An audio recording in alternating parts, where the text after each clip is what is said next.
Welcome to Android Guys Hot Take, a podcast all about one topic. Today is Wednesday, May 16th, and with me we have Editor-in-Chief Scott Webster and Editor Andrew Myrick. How are we doing today, guys? Doing pretty good. How are you? Pretty good. Doing Great. good. Well, today is the day we saw the introduction of the OnePlus 6, the long-leaked and much anticipated device. But that's not the only thing that we saw today. Andrew, why don't you go ahead and take us through what we saw first from OnePlus? Yeah, OnePlus kind of surprised everybody to a certain extent about giving everybody some new Bluetooth headphones. And these are called the OnePlus Bullets Wireless is what they're called. They kind of look like Apple's Beats X headphones. They're not completely wireless. There's a neck strap that goes around the back of your neck, which holds the battery and stuff like that. And then there are magnets in the earbud tips or in the earbuds themselves so that they can stay together. But one of the cool things is that these headphones are compatible with both Qualcomm aptX for better sound quality and Google Assistant. So you can just ask Google to do whatever you need it to and use the headphones for that. Another cool thing is that OnePlus introduced its Dash fast charging capabilities, and they say that you'll be able to get 5 hours of playback for just 10 minutes of charging time, which is pretty incredible, in my opinion. Yeah, that's amazing. And then I think the most surprising thing about them overall is the price. We were joking around when the event was going on saying that they'll be at least $150, $100 or something like that. But the Bullets Wireless are only $69, which is pretty reasonable. Hopefully they can live up to the hype kind of thing, because $69 is still steep for some folks, especially when you have Anchor and others like that who offer similar products. But it'll be interesting to see how well these actually sell and if OnePlus sells out of them like immediately or something like that. Yeah, with that price, that could be pretty disruptive. All right. Well, those sound pretty enticing. But the real main event today was the new OnePlus 6. Scott, why don't you go ahead and take us through exactly what we saw spec-wise from the device? So I guess if you've been paying attention over the last few weeks, there's no real surprise, right? It's a lot of the stuff that we saw just kind of trickling out as if almost deliberately. So getting down to the actual hardware specs, this has a 6.28-inch display, another 19:9 aspect ratio, Qualcomm Snapdragon 845 processor. In terms of memory, you're going to get 6 gigabytes or 8 gigabytes of RAM, and storage capacities are going to come in 64, 128, and 256 gigabytes. So pretty high-end stuff. Camera-wise, you have a 16-megapixel camera around front. On the back, you've got a 20-megapixel and 16-megapixel camera with some finer details. If you go to the website, you'll see that. In terms of battery, 3,300 milliamp hour with fast charge. This thing runs Android 8.1 with the Oxygen OS version 5.1. And it's got some other stuff on there that you'll find in a lot of phones. Face unlock, fingerprint reader, and daily water resistance on top of all of your other stuff for Bluetooth, LTE, and high-end Wi-Fi connectivities. So a beast. Yeah, it sounds like a beast. Did they say how much it was going to cost? So price-wise, it looks like it's going to begin at about $530. That's going to get you 6 gigabytes of RAM, 64 gigs of storage.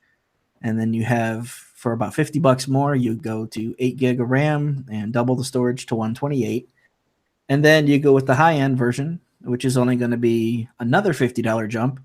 And you're going to get 8 gigs of storage. 8 gigs of RAM and 256 gigabytes of internal storage. Long gone are the days where 8 gigabytes of ROM will get you by, huh? Yeah, I was looking at some things the other day and just kind of pulling up old articles, and back when phones were getting into the 1 gigahertz processors and 512 meg of RAM, 512 ROM, and I mean, on paper, these things are stronger than the laptop I'm using right now to talk to you guys. So it's pretty strong stuff. Well, what I was impressed with was that OnePlus really didn't focus too much on the specs. Obviously, they gave them to us, but they only gave 1 minute. They even had a clock, 1 minute to talk about the specs.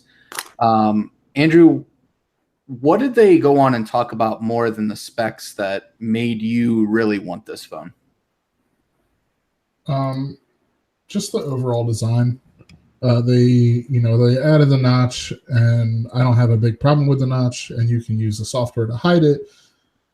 But the thing that more excites me even more is the fact that if you want to stick to the base software that it ships with, which is Android 8.1 Oreo with the latest version of Oxygen OS over top, you can switch over to gesture support instead of dealing with the on-screen navigation buttons.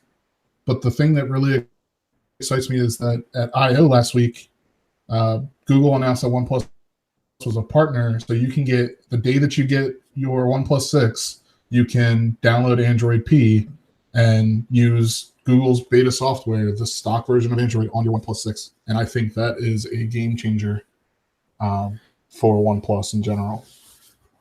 Yeah, that's really the first time we've ever seen Google do anything like that. And I agree with you. I think that is, for me, that's one of the huge selling points, knowing that not only is OnePlus committed to software updates and pretty decently fast software updates, but also they're going to offer the Android P beta.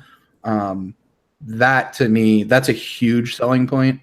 I also agree with you about the design. I'm not a huge fan of phones with glass backs, just the breakability, but I love how they look. And the OnePlus 6, from all of the pictures that we've seen, all of the leaks, everything that we saw today, is one of the prettiest phones that I've ever seen. Mm-hmm. Yeah, I definitely agree with you. It comes in 3 colors. You're going to get your option of mirror black and midnight black.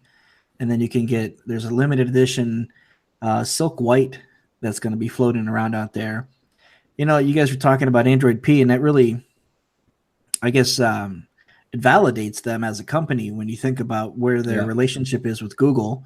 These guys, they want to be on the front end of things. They don't want to chase everybody. They don't want to be a Me Too phone. So they try to give you more and earlier than other companies. And this, when you look at 8 gigs of RAM and 256 storage, that's incredible. And when you look at the price, you're looking at a couple $100 cheaper than what a lot of other companies would charge for that. And when you look at the software capability, this could be really a tipping point for OnePlus. Not as if they're on the verge of some massive success, but in terms of consumer adoption and just brand awareness, this is an important event for them. Yeah, I 100% agree with you. I felt like 2017 with the OnePlus 5 and the OnePlus 5T was the first time we looked at OnePlus as a company that is really established and has staying power. And I feel like in 2018 with the Android P beta, that signifies that Google feels that way too, and they're starting to bring them on the inside. And the Android P beta, what else are we going to see that surprises us from OnePlus? I'm a fan. Early on, there were a lot of gimmicks. There were a lot of things to just kind of get people talking about them. There's no such thing as bad press. And as long as people are talking about you, people were smashing their phones. People were signing up for this invite system, and they were doing all these kind of ploys to get people to talk about it, and it worked. And early on, I was just kind of why not just rest on the fact of what you have and just kind of put it out there? But over time, I kind of warmed to it, and I had a chance to actually use the OnePlus 3 a couple of years ago, and I loved that phone. I absolutely loved that phone. It was something that, when I would have it out, people would be like, who makes that? And I'd tell them, and they're like, oh, I've never heard of them. Is it a good company? I'm like, this is a good company. These guys, this is not their first phone. This isn't their first attempt at Android or their first attempt at some kind of a smart device. This is a quality thing, and they've only continued to kind of build on that. So I really like the fact that they've been able to keep the price where they are. I think we had some internal betting or guessing a few weeks ago as to what the price would be, and I want to have to see if we can find that conversation if it's still in our Slack, because I think I might have won that. I had it pegged pretty low. I stuck with $499. I know that much because that was where their last phone came out, and I felt like, sure, they've raised the price $30 every time, but crossing that $500 barrier, I felt like was going to be dangerous for them. Mm-hmm. I think I'm wrong though. I still think that it is going to sell. It's going to sell more than their previous phones now that they have a better reputation. And like you said, it's $200 less than a Samsung Galaxy S9 and $300 less than a Samsung Galaxy S9 Plus. I mean, when you look at it like that, it's $200 less than a Pixel 2 XL. That's really, really compelling. Even if you go buy a used Pixel 2 XL off of Swap or something, you can get the high-end 8 gigabyte, 256 gig storage for, brand new for the OnePlus 5T. That's to me really compelling. And even though they are raising their prices, I still think they're probably the best value option out of any phone on the market today. Mm-hmm. Who do they position themselves to? Who's the target user, do you think? I think they're still going after that Nexus fanboy market, especially now with the Android P beta. There's no better option to get the newest software for the cheapest price besides getting one of these right now, unless you go used. Andrew, do you see any reason for them to want to pair up with carriers, at least in the US or overseas? Do you see them needing to, or do you think they're content with the market that they have? I think they're content for right now, but I think in the next few years we'll see more rumblings of them actually trying to partner with carriers. But I want to see them, and this is plainly for personal reasons, as a Sprint subscriber, but I would love to see CDMA support at some point in time.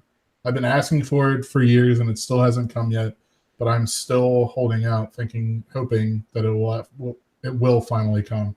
But I'm not going to hold my breath for too long. It's never going to happen. I'm glad you're not holding your breath. As a Sprint subscriber, you'll be on T-Mobile's GSM before then. Yeah. Yeah, that's true too. All right. Well, I think that'll wrap it up for this episode. If you want more information, you want to see some pictures, check us out on AndroidGuys.com.